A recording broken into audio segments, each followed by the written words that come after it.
ഒരു കപ്പ് ടീയും കുടിച്ച് ലാ റോസ റിസോർട്ടിനോട് ഗുഡ് ബൈ പറഞ്ഞ് ഞങ്ങൾ ഇറങ്ങി. രണ്ടാം ദിവസം. ഇപ്പോൾ സമയം 6 മണി. ഞങ്ങൾ യാത്ര തുടരുന്നു. ഇത് ബന്ദിപ്പൂര് ഫോറസ്റ്റ് ഏരിയയാണ്. മോർണിംഗ് ആയതുകൊണ്ട് നിറയെ മാൻകൂട്ടങ്ങളൊക്കെ കണ്ടു. എന്നിട്ട് പോകുന്ന വഴിക്ക് ഞങ്ങൾ തൊട്ട് മുന്നത്തെ വണ്ടിക്കാർ ഈ കുരങ്ങിനൊരു വാട്ടർ മെലൺ ഇട്ട് കൊടുത്തിട്ടുണ്ടായിരുന്നു. അതിങ്ങനെ കഴിച്ചുകൊണ്ടിരിക്കുകയായിരുന്നു കുരങ്ങ്. നിങ്ങളിങ്ങനെ ആനക്കൂട്ടങ്ങളെയൊക്കെ കണ്ടിട്ടുണ്ടോ? ഇങ്ങനെ കൂട്ടം കൂട്ടമായി നിൽക്കുന്ന ആനകളെ അറ്റാക്ക് ചെയ്യില്ല, ഒറ്റയ്ക്ക് വരുന്ന ആനകളുള്ള അറ്റാക്ക് ചെയ്യുക എന്നൊക്കെ ഞാനിങ്ങനെ കേട്ടിട്ടുണ്ട്. ഇതൊരുപാടെണ്ണം ആനകൾ ഇങ്ങനെ മേഞ്ഞ് കിടക്കുന്നുണ്ടായിരുന്നു. അതിനെ ഞങ്ങളിങ്ങനെ വണ്ടി സ്ലോ ചെയ്തിട്ട് ഇതിനൊക്കെ നോക്കിയിട്ട് ഇങ്ങനെ പോവുകയാണ്. ഇന്നലെ വന്ന ഫോറസ്റ്റ് ഓഫീസർ വീണ്ടും വന്നിട്ടുണ്ടായിരുന്നു കേട്ടോ.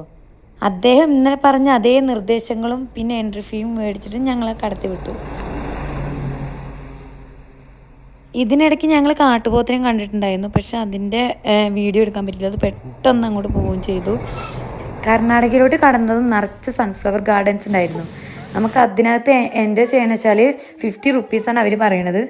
ജസ്റ്റ് ഫോട്ടോസ് എടുക്കാൻ വേണ്ടിയിട്ട് ഞങ്ങളും കയറി. കൂടുതൽ നേരം അവിടെ നിന്നിട്ട് 2-3 പിക്കൊക്കെ എടുത്തിട്ട് ഞങ്ങൾ നേരെ പിന്നെ യാത്ര തുടങ്ങി. ഇതിന് തൊട്ടപ്പുറത്തും ഇപ്പുറത്തൊക്കെ നിറയെ ഗാർഡൻസ് ഉണ്ട്. നല്ല ഭംഗിയുണ്ട് മൊത്തത്തിൽ ആ പ്ലേസ് കാണാൻ. പിന്നെ ഫുഡൊക്കെ അടിച്ചിട്ട് ഞങ്ങൾ നേരെ മൈസൂർ സൂവിലോട്ടാണ് പോയത്. ഒരുപാട് വ്യത്യസ്ത ഇനം പക്ഷികളും മൃഗങ്ങളും കൊണ്ട് നിറഞ്ഞു നിൽക്കുന്നൊരു സൂ ആയിരുന്നു. നമ്മൾ എൻട്രി ചെയ്ത് കഴിഞ്ഞാൽ ആദ്യം തന്നെ ബേഡ്സുകളാണ് കാണുന്നത്. വ്യത്യസ്ത ഇനം ബേഡ്സുകളാണ് അതിൽ ഫുള്ള്. വെള്ളമയിൽ അതിനൊന്നും ഞാനിങ്ങനെ നേരിട്ട് കണ്ടിട്ടില്ല എന്നാണ് എൻ്റെ ഒരു ഓർമ്മ.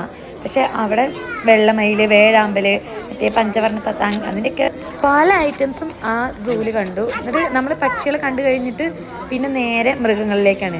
നമുക്കപ്പോൾ മാപ്പ് ഓരോ ജംഗ്ഷനിലെത്തുമ്പോൾ മാപ്പ് ഉണ്ട്. ആ മാപ്പ് നോക്കിയിട്ട് നമ്മുടെ ലൊക്കേഷൻ നമുക്ക് തിരിച്ചറിയാൻ പറ്റും. അവിടെ ഫുഡ് ഐറ്റംസ്, ബാഗൊന്നും അതിനകത്തോട്ട് അലൗഡല്ല. എല്ലാം നമ്മൾ ക്ലോക്ക് റൂമിൽ വെച്ചിട്ട് വേണം കയറാൻ. വയനാട് വെച്ചിട്ട് ആമീസിൻ്റെ കാലിൽ കുഞ്ഞു മുറിവായി. അപ്പോൾ അവൾ നിലത്തിറങ്ങാൻ തന്നെ പേടിച്ചിട്ടാണ് നടന്നത്. ചിമ്പാൻസി ഹായ്, നല്ല ഭംഗിയില്ലേ? പുള്ളിക്കാരൻ കുറച്ച് ടെററായിട്ടായിരുന്നത്.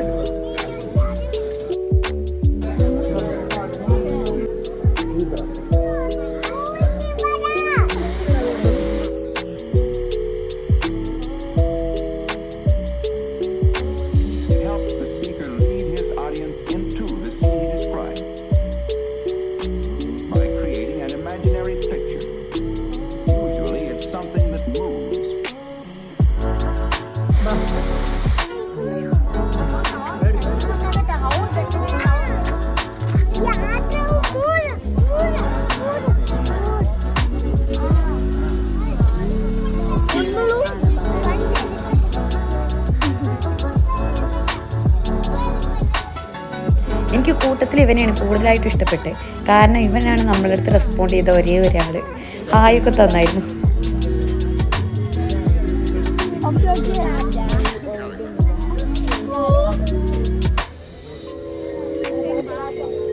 ഇവൻ്റെ കാര്യം പറയാന്ന് വെച്ചാൽ ഇവൻ കുറച്ച് ടെററാണ്. അവിടെ ഉണ്ടായിരുന്ന മരങ്ങളും കൊമ്പൊക്കെ എടുത്ത് എറിയായിരുന്നു എല്ലാവരും മേലിക്കും.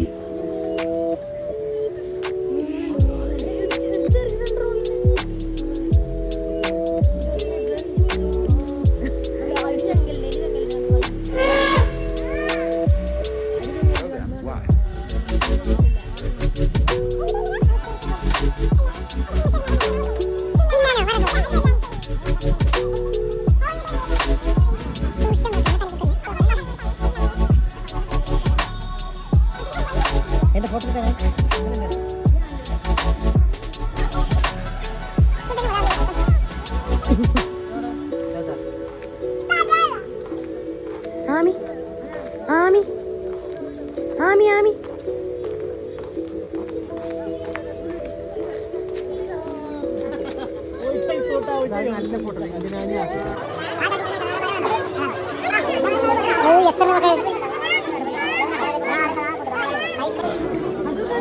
മൂർഖൻ മൂർഖൻ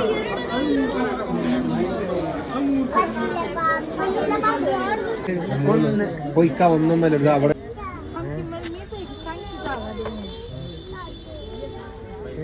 സൂ കണ്ടിറങ്ങി ഞങ്ങൾ നേരെ പാലത്തിലോട്ടാണ് പോയത്. പാലത്തിൻ്റെ അടുത്ത് തന്നെ ഒരു ഹോട്ടലിൽ നിന്ന് ഫുഡ് കയറി കഴിച്ചു. പിന്നെ ഞങ്ങളൊരു ചെറിയ സാലഡൊക്കെ കഴിച്ചിട്ട് നേരെ പാലസിലോട്ട് കയറിട്ടോ. ശരിക്കും ഇതൊരു അത്ഭുതം തന്നെയാണ്. 19-ാം നൂറ്റാണ്ടിലുണ്ടായ ഒരു വിവാഹ ചടങ്ങിനിടെ തടി കൊണ്ട് നിർമ്മിച്ച രാജകൊട്ടാരം കത്തി നശിക്കുകയും 1940 ഇത് പുതുക്കി പണിയുകയും ചെയ്തു.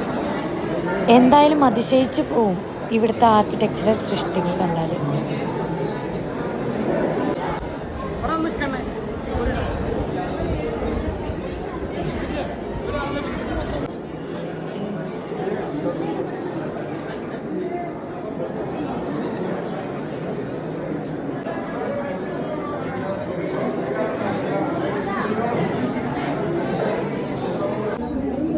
പണ്ടത്തെ കിട്ടുന്ന